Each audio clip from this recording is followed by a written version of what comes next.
오늘 설교 제목이 교회 공동체와 AI입니다. AI라고 하니까 AI 활용법, 또 AI 도구들 이것을 소개할 거라고 생각하실 수도 있겠는데 그게 아니고요. 저희가 이 시대가 이제 AI 생태계로 AI 시대로 바뀌었음을 알리고 또 두려워하지 말라는 그런 의미로 오늘 말씀을 전하고자 합니다.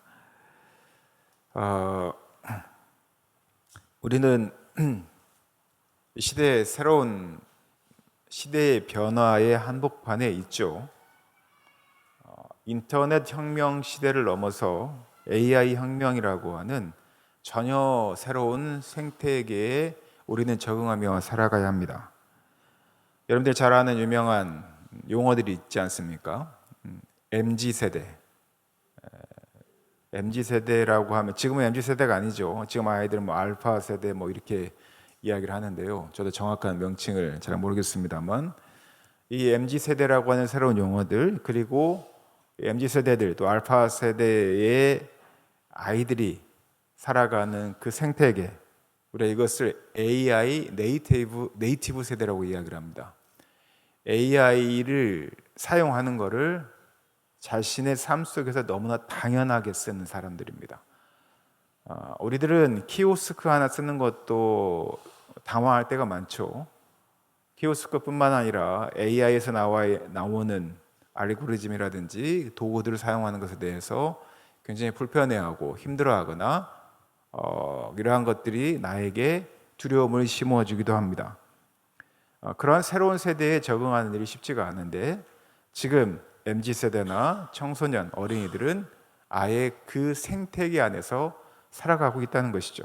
너무나 당연하게 이것들을 사용하고 도리어 그것을 사용하지 않는 것이 매우 불편한 세대입니다. 저희 부모 세대, 저희 세대의 아이들이 부모에게 질문하고 매우 신기해하는 일이 있습니다. 그게 뭐냐면 아빠가 어렸을 때는 핸드폰이 정말 없었어 라는 이야기를 합니다. 제가 대학 다닐 때만 해도 핸드폰이 있긴 했는데요. 아주 그 벽돌 같은 큰 핸드폰, 정말 부자들이나 대자녀면 쓰지 못했던, 지금 생각하면 엄청 웃긴 그런 핸드폰을 들고 다닌 세대였었죠. 제가 대학 다닐 때 아주 유행했던 핸드폰 피스꾸리 한 게 있었습니다. 시티폰이라고 있었는데요. 그 시티폰은 공중전화 옆에 있어야만이 전화가 가능한 그런 핸드폰 비슷한 전화기가 있었습니다. 그래서 가끔 보면 핸드폰 그 시티폰을 들고 공중전화 옆에 여러 명이 앉아서 이렇게 전화를 하던 때도 있었습니다. 옛날 이야기입니다. 자, 지금 MZ세대나 청소년 세대들이 핸드폰이 없었던 그 세대를 이해할 수 있을까요? 스마트폰이 없이 정보를 도서관에서 찾고 조금 발달해서 인터넷에서 그 정보를 찾는 것이 경쟁이었고 또한 그런 직업이 있었다는 것에 대해서 이해를 할 수 있겠습니까?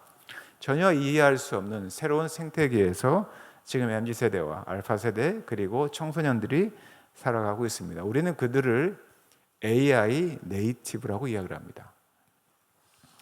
그래서 우리는 이런 걱정을 하죠. 요즘 아이들이 너무 AI나 스마트폰에 중독되어 있다.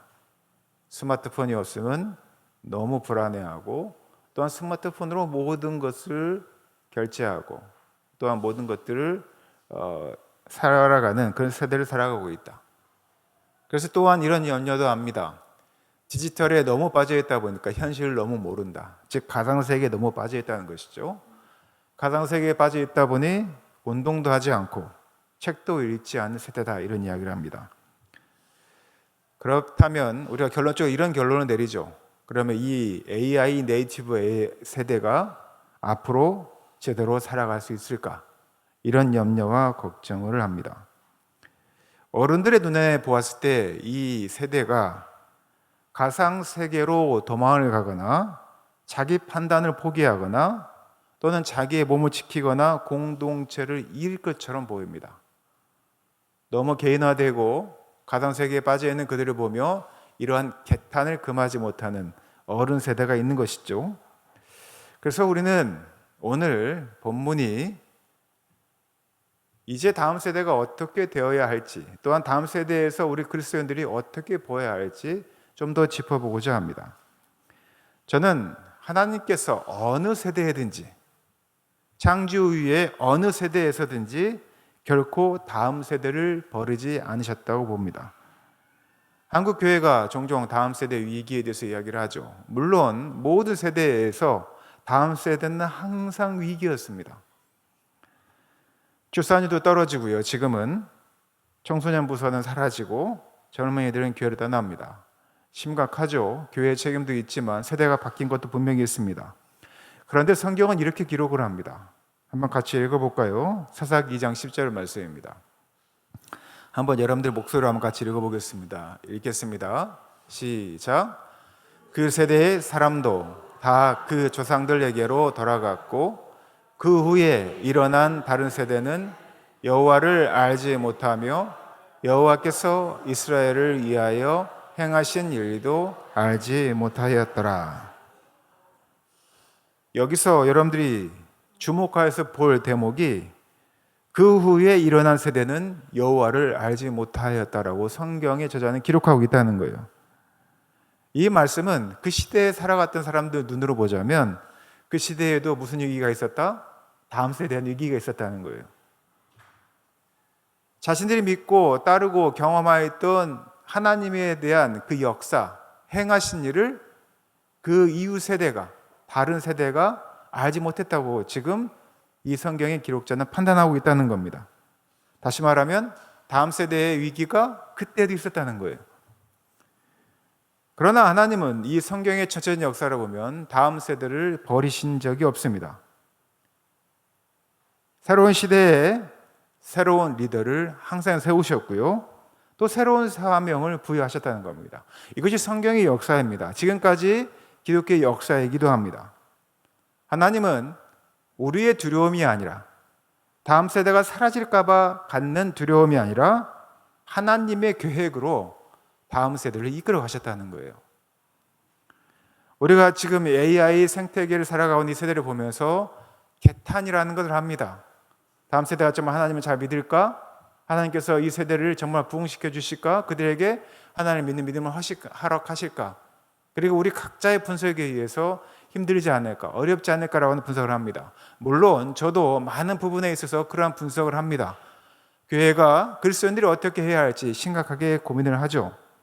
그러나 하나님께서는 성경을 보면 우리의 두려움이 아니라 하나님의 계획 가운데 다음 세대를 이끌어가는 증거들이 있었다는 겁니다. 그리고 그렇게 성경의 역사는 이루어져 왔습니다.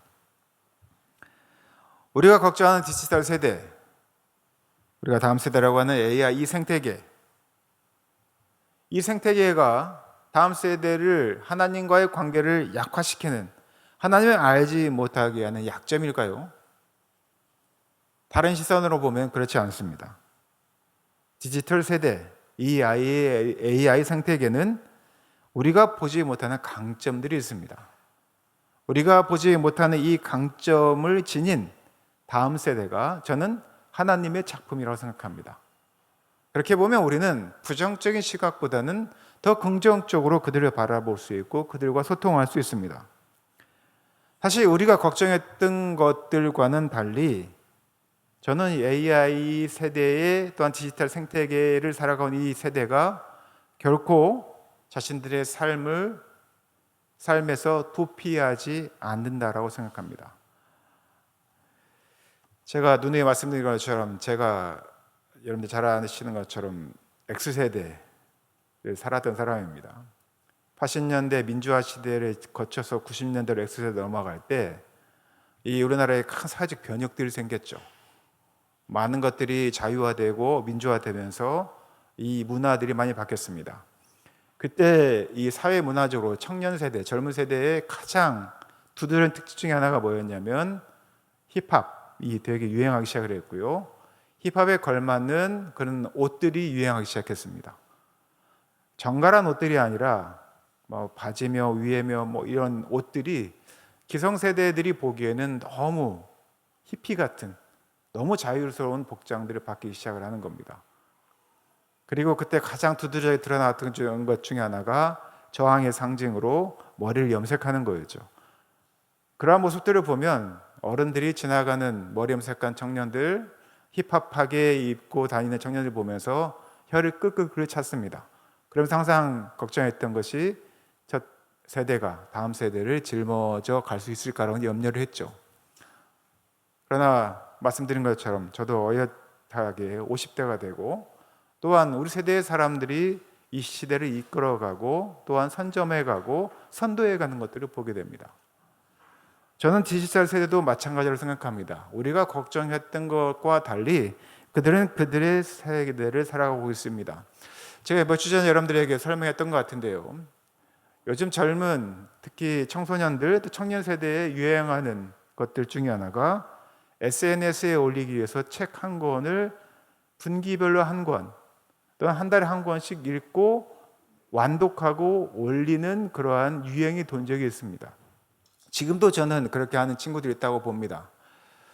제가 통계를 보니까요, 제 50대, 저는 제가 이제 목사이기 때문에 책을 많이 보는데 과거에 비해서 지금 책을 많이 읽지 않지만 지금도 평균 한 달에 4권에서 5권 정도를 책을 구입을 하고 정독을 합니다. 4권에서 5권이면 1년에 적어도 한 20권 정도는 보는 거죠. 20권, 30권 정도는 적어도 보는 편인데요. 저는 평균이 그래도 50대의 독서량의 평균이 적어도 2-3권 되지 않을까. 6개월에 한 권, 적어도 3개월에 한 권은 보지 않을까 생각을 했는데요. 50대 평균 독서량이 얼마인지 아십니까? 얼마나 될 것 같습니다. 전공서적 말고요. 내가 책으로 소설이나 시를 보는 게 한 권이 안 됩니다. 0.4권입니다. 대부분은 책을 안 본다는 거예요. 1년 동안. 여러분들도 보시면 아시죠? 내가 평상시에 책을 들고 보는 경우가 별로 없습니다.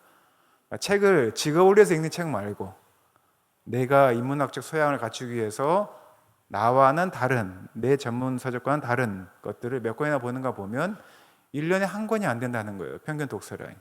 그런데요, 20대의 청년들이 한 권이 넘습니다. 그렇다고 한다면 우리의 걱정보다 사실은 이 MZ세대나 청소년들이 더 많이 책을 보고 있다는 거예요. 비록 잘 보이려고, 멋있게 보이려고, 우리가 좀 전문적인 요즘 용어로 있어빌리티, 있어 보이게 하려고 보는 거라고 하지만 그것을 접하고 그 맛을 아는 순간 저는 이 세대가 우리보다 더 습관적으로 책을 보고 그런 문화들을 공유할 거라고 믿습니다. 또 요즘 유행하는 러닝, 운동 한번 보면은 MZ세대가 정말 많이 집중해서 봅니다. 우리가 생각하는 것보다 더 열심히 자기 몸을 지키기 위해서 운동을 하고요. 땀을 흘려 운동을 합니다. 지식만 검색할까요? 그렇지 않습니다. 지식만 검색하는 데 그치는 것이 아니라 그 결과물들을 만들고 새로운 것들을 창조적으로 표현하는 세대들을 보게 됩니다. 그래서 저도 많이 놀랍니다. 그 세대를 보면서. 다시 말하면 이 디지털이라고 하는 이 세계는 이들에게 도피처가 아니라 어찌 보면 우리에게도 선교지이며 기술은 우상이 아니라 우리가 그들을 만나기 위한 도구가 되고 있다는 겁니다. 하나님께서는 그들이 태어난 순간부터 이 시대를 살 수 있는 능력과 감각을 주셨다는 거예요. 모든 세대가 그렇게 지내왔습니다. 그러나 우리 기성세대, 어른 세대는 자기 세대가 경험한 것들을 최고의 가치로 두고 그들을 판단하기 때문에 그들의 세대를 이해하지 못하는 그러한 어긋남이 있을 뿐입니다. 하나님께서는 하나의 창조물을 세우실 때 그 세대, 그 삶에 맞는 그러한 걸작품으로 만드셨습니다. 에베소서 2장 10절 한번 같이 볼까요? 에베소서 2장 10절 말씀 한번 같이 읽겠습니다. 시작. 우리는 그가 만드신 바라 그리스도 예수 안에서 선한 일을 위하여 지으심을 받은 자니 이 일은 하나님이 전에 예비하사 우리로 그 가운데서 행하게 하려 하심이니라. 저는 이 말씀이 지금 시대를 살아가는 우리뿐만 아니라 다음 세대에게도 동일하게 적용된다고 생각합니다. 다음 세대는 하나님이 디자인하신 최고의 걸작품이라는 거예요. 여러분들이 보고 있는, 염려하고 있는 그 세대가 하나님이 창조하신, 디자인하신 걸작이라는 겁니다. 저는 오히려 우리의 염려 속에 있는 진짜 문제가 기성세대의 두려움이라고 생각합니다. 이 두려움들이 잘못된 결정을 하고 잘못된 선택을 하고 잘못된 소통을 하는 경우들이 많다는 겁니다. 사실 우리의 걱정은 아이들 때문이 아니라 우리가 변화에 익숙해지지 못해서일 수 있습니다. 우리가 모르는 기술, 우리가 이해하지 못하는 문화, 그리고 경험하지 못한 세계 때문에 우리가 불안해하는 것이죠. 그러나 하나님께서는 이사야 41장 10절에 말씀하신 것처럼, 말씀 제가 올려드렸나요? 아주 유명한 말씀이죠. 한번 같이 읽어볼까요? 두려워하지 말라, 내가 너와 함께함이라. 변화의 시대를 우리가 갈지라도 하나님께서 우리에게 두려움보다는 내가 너와 함께하고 있으니 걱정하지 말고 믿고 행하라고 이야기하는 것입니다. 다시 말하면 미래는 인간에게 우리가 두려워할 수 있지만 두려움의 영역이 아니라 오히려 하나님의 섭리가 새롭게 펼쳐질 자리라는 거예요. 저는 그래서 디지털 세대, AI 생태계를 살아가는 이들에게 정말 10년 전만 해도, 아니 5년 전만 해도 걱정이 정말 많았는데 요즘은 그들을 보면서 어떤 기대들을 품게 됩니다.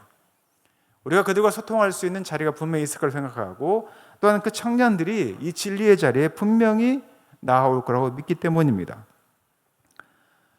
우리가 아무리 디지털 세대에 AI 생태계에 살아갈지라도, 그런 변화에 익숙하지 못하거나 또한 익숙해져서 그 시대를 살아갈지라도 한 가지 변하지 않는 것이 있습니다. 저는 그것이 공동체라고 생각합니다. 제일교회 공동체가 어떠한 모습을 갈 것인가, 우리 가족의 공동체가 어떻게 갈 것인가, 내 삶의 경계 안에 있는 이 공동체를 어떻게 만들어 갈 것인가 라고 하는 것이 우리 제일교회 공동체와 우리 성도들의 숙제가 아닌가 싶습니다. 인공지능, AI가 일상이 된 시대입니다. 제가 작년에 미국에 갔을 때 제 쓸모가 딱 두 가지가 있었습니다. 가장 좋은 쓸모가 세 분이 갔었는데요. 우리 충강교회 목사님하고 또 팔로우 교회 장일 목사님, 그 당시에 이제 40대 초입이었죠. 세 명이 같이 가는데 제 쓸모가 딱 정말 딱 도드라지는 쓸모가 두 가지가 있었습니다. 그 하나가 뭐였냐면 일단 통역이었습니다. 저도 20년 만에 외국이라는 환경에서 가다 보니까 굉장히 긴장을 하고 왔는데요. 이 목사님들이 두 분이 저를 보고 감탄한 게 있어요. 치 목사님 정말 엑셀런트하다고. 목사님 아니었으면 우리가 미국에서 살 수 있었겠냐고, 어디 갈 수 있겠냐고 얘기했던 게 뭐였냐면, 드라이브 스루 하시죠. 차를 타고 지나가면서 음식을 주문하는 거. 제가 맥도날드였는지 어디였는지 모르겠는데 드라이브 스루를 가면서 제가 영어로 이렇게 직접 보지 않고 대면하지 않고 비대면으로 음식을 주문한 적이 있어요. 저희들이 뭘 주문할까 미리 다 정해놓고 제가 이 주문하는 캐셔한테 막 이제 영어로 막 열심히 어떻게 말을 하지 하고 막 이렇게 얘기를 하고, 그리고 상대방에서 무슨 얘기를 하는데 잘 못 알아듣겠더라고요. 솔직히 저는 잘 못 알아들었어요. 너무 말도 빠르기도 하고, 그리고 서로 전혀 생소한 말을 해서 무슨 말인지 몰라가지고 그냥 대충 주문하고 오케이 하고 넘어갔습니다. 그리고 갔더니 다행히도 저희가 주문한 게 잘 나왔어요. 그런데 그 장면을 보고 이 두 분이 목사님 영어를 너무 잘한다고 그러는 거예요. 근데 왜 제가 영어를 잘하는 것을 보였을까요? 이 두 분은 못하시니까, 전혀 못하시니까 제가 40%나 50%나 알아듣고 내가 알아듣는 척만 해도 이분들에게는 내가 하나님 같은 존재가 되는 거예요. 또 하나가 있었습니다. 운전이었어요. 제가 이 10일 동안 거의 한 90% 운전을 했는데요. 운전을 하고 통역을 하니까 나머지 일들이 수월하게 이루어지는 거예요. 제 체력이나 아니면 통역이 가능하니까.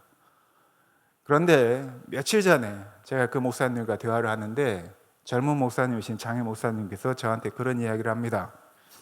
목사님, 이제는 동시 통역이 핸드폰으로 가능한 시대가 되었습니다. 미국에 가면 이제 차를 테슬라를 빌리면 이제 운전대에 손도 안 잡고 원하는 대로 다 데려다 줄 것입니다. 그 얘기를 하는 거예요. 제 제일 강점이 뭐였어요? 통역하고 운전이었는데, 혹시 다음에 가게 되면 이제 제가 별로 쓸모가 없어진 겁니다. 근데 정말 그럴까요? 저희가 미국 여행 중에 가장 기억에 남는 것은 제가 통역을 잘하거나 운전을 잘한 게 아닙니다. 10일 동안 3명이 함께 경험했던 이 3명의 작은 공동체가 누렸던 은혜들이었고 관계였고 우정이었습니다. 이 공동체를 경험하는 것이 또 다음 여행을 기획하게 하는 것이고 서로의 만남을 지속하게 하더라는 것이죠. 자율주행이 운전대를 대신하고 실시간 통역이 언어의 벽을 허무는 세상, 얼마나 충격적입니까? 그런데 이 충격이 우리들에게 분명 당연한 것으로 도래했습니다. 손가락 끝에서 모든 것을 해결할 수 있는 시대입니다. 생활이 더없이 편리해졌죠. 그런데 이 시대에 우리가 갖고 있는 가장 큰 고민은 더 외로워졌다는 거예요. 사람들이 더 외로움을 많이 호소합니다. 고독해 보입니다. 알고리즘은 내 취향을 완벽하게 분석을 하죠. 내가 무엇을 사야 될지, 어디로 가야 될지 너무나 잘 알아냅니다. 그런데 알고리즘은 나에게 당신이 왜 이렇게 외로워? 라고 말하지 않습니다. 그 외로움은 혼자서 소비하기 힘든 것이기 때문입니다. 그래서 공동체가 필요하죠. 기술이 고도화될수록, 세대가 변하면 변할수록 우리는 항상 이런 질문을 합니다. 지금 이 시대에는 모든 것이 자동화되고 또한 모든 것이 편리해지지만 그러나 자동화될 수 없는 그 무언가가 있죠. 그게 뭘까요? 저는 그것이 바로 오늘 여러분들 예배 드리면서 함께 만났던 성도들이 또한 내 이웃들이 얼굴과 얼굴을 맞대는 진짜 공동체에 대한 욕구라고 생각합니다. 진정한 만남은요, 단순한 정보를 주고 받는 것에 그치지 않습니다. 여러분들이 마주 대화할 때 여러분들이 말하는 입술, 눈빛, 그 다음에 행동, 어깨, 손짓, 그 하나하나, 한숨, 숨 하나가 바로 우리가 서로 교제할 때 담긴 따뜻함이요, 또한 우리가 소통의 첫 시작이라고 생각합니다. 언어적 공간뿐만 아니라 이러한 비언어적 공간, 이것들은 공동체에서만 이루어질 수 있습니다. 여러분들이 오늘 들어오실 때 누군가를 만나서 했던 악수 하나, 커피 한 잔, 말 한마디, 이것은요, 그 어떤 정교한 인공지능도 흉내낼 수 없는 인간만의 영역이라고 볼 수가 있죠. 물론 어떤 이들은 이것도 AI가 대체할 수 있다고 이야기를 합니다. 그러나 저는 믿기로는 이 공동체가 가지고 있는 언어적, 비언어적 이 공감은 쉽게 사라지지 않을 것이고요. 그리고 함께하는 이 공동체가 정말 소중할 거라고 생각합니다. 고린도서 13장 12절에 보면 이런 말씀이 있어요. 우리가 얼굴을 대하여 볼 것이다 라는 이야기가 있습니다. 그리스도인들이 공동체 가운데서 서로의 얼굴을 바라보는 것, 그 따뜻한 온기를 느끼게 하고 기억하고 되찾게 하는 것, 어떠한 성도가 어떠한 이들이 내 곁에 있는 것만으로도 느껴지는 든든함, 그의 기도가 나의 어려움과 이 난관을 극복하게 하는 용기를 주는 그러한 든든한 지원이 되는 그러한 기도들, 내 이야기를 들으면서 끄떡끄떡 해주는 그러한 끄떡임 하나, 그런 것을 통해서 내가 혼자가 아닌 것을 확인하는 것이죠. 우리가 서로의 존재 가치를 귀하게 여기는 것, 의지하고 위로받는 것, 이것이 저는 공동체가 가진 가장 신비로운 치유의 힘이라고 생각합니다. 앞으로 5년, 저는 멀리도 보지 않습니다. 10년, 20년도 보지 않습니다. 앞으로 5년, 이 세상은 우리가 상상할 수도 없는 더 편리한 세상으로 변할 것입니다. 그러나 저는 이 편리함이 우리의 행복을 보장하지 않는다고 생각합니다. 오히려 세상이 디지털화될수록 이 세대는 더 아날로그적인 사랑을 찾을 것이라고 봅니다. 그래서 그들이 책을 찾는 것이고 몸으로 뛰는 운동을 하는 것이고 사람을 만나는 것이고 또한 사람들과 서로 함께 사랑하며 소통하는 것입니다.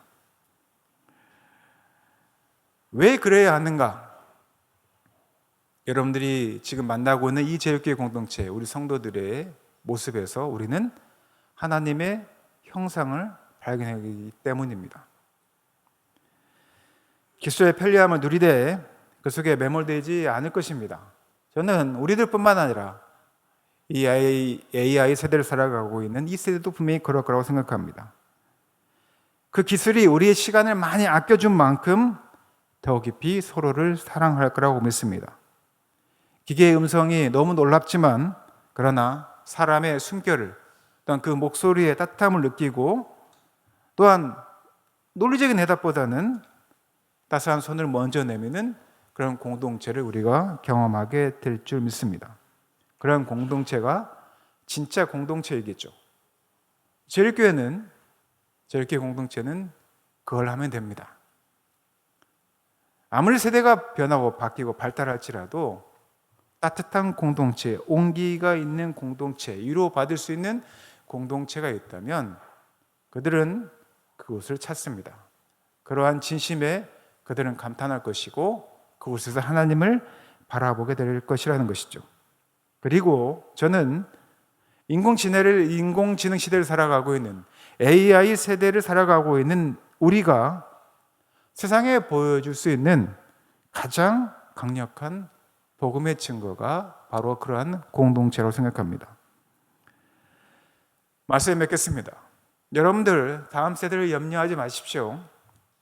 하나님은 여전히 다음 세대 가운데서도 일하고 계심을 저는 믿습니다. 이들은 결코 약한 세대가 아닐 것입니다.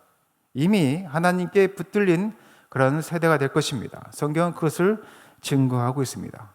그렇다면 우리 제일교회 성도 여러분들은 두려움이 아니라 오히려 믿음의 눈으로 보시길 바랍니다.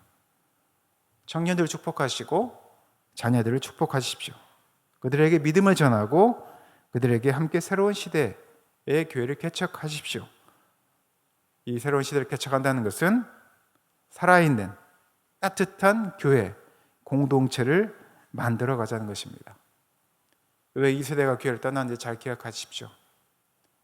교회가 따뜻하지 못해서, 정말 하나님의 말씀대로 살아가지 못해서, 소통하지 못해서, 지난주에 말씀드린 것처럼 그들이 떠나는 이유는 교회가 교회답지 못해서입니다. 사랑하는 제일교회 성도 여러분, 우리가 2025년을 이제 마무리하고 2026년 새로운 세대를 맞이할 것입니다.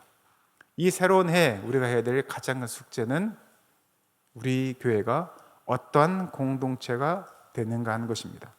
이 관건이 제일교회를 살아가게 하고 하나님 나라를 드러나게 하고 다음 세대가 정착할 수 있는 그 토대를 마련하는 현장이 될 수 있음을 믿으시고, 두려움보다는 하나님의 섭리 가운데 하나님의 걸작들이 살아갈 수 있는 공동체를 만드는 일에 모든 에너지를 다 쏟으시기를 예수님의 이름으로 축원하고 부탁드립니다. 함께 기도하겠습니다.